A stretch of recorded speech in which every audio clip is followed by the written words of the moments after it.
Yesus tu afaan isaatiin jedhe. Yesus ammoo lakkoofsa 25 irratti boqonnaa 14 Yohaanis boqonnaa 14 lakkoofsa 25. Yesus ammoo kana hundumaa utuun isin bira jiru isinitti himeera. 26 irratti inni isiniif dubbatu hafuurri qulqulluun inni abbaan maqaa kootiin ergu garuu waan hundumaa isinin barsiisa. Waanan isitti hime hundumas isin ni yaadachiisa. Nagaa isin biratti nan hambisa.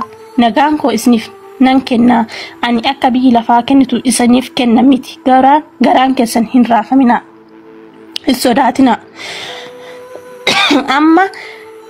Amma nan adeema. Deebi'ees isin bira nan dhufa. Akkan isinin jedhe dhageessaniittu utuna jaalattu ta'atanii waanan gara abbaa dhaquuf hin gammaddu turtan. Abbaan na caalaa jedhe. Tokkoffaa abbaan isa hin caalaa. Lammaffaa bakka hubachuu qabdu Yesus Kiristoos deebi'ee dhufaa bira osoo hin geenye akkas amma nan adeema deebi'ees isin bira nan dhufaa jedhe. Kun osoo deebi'ee nan dhufan jedhin duratti hoo maal jedhe?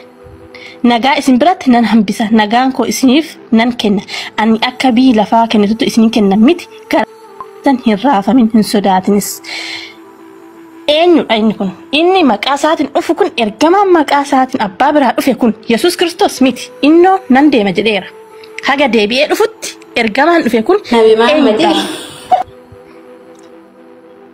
Bravo. Tana hojjaa sirraa barbaade.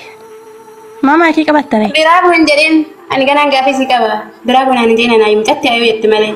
Ani gaafii sirraa iyyuu qaba ganaadha. Kiristoosiin booda deebi'ee. Bravo naan jedhin. Nabi Muhammad. Teenet qoy soo jilaa isaan jirama. Qoy feena si wajjin miti qoy kaa seenaa. Wajjin haasaa yeroo tokko seenaa.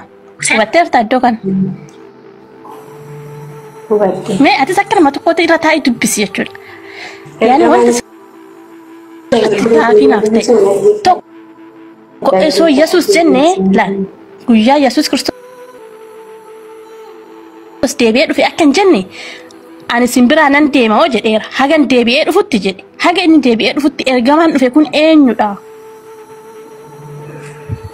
Ergamaan isa booda gabaabdu dhufeera eenyudha? Isin barsiisaa isin ni yaadachiisaa dheeraa dhufeera ergamaan kun fakkeenyaaf ergamaan kun eenyudha?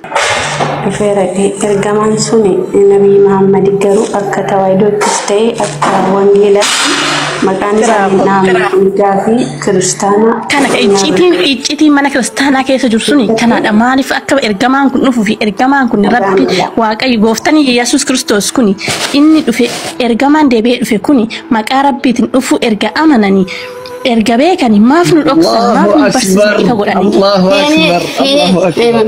Seenet kana na deebisime kana deebis.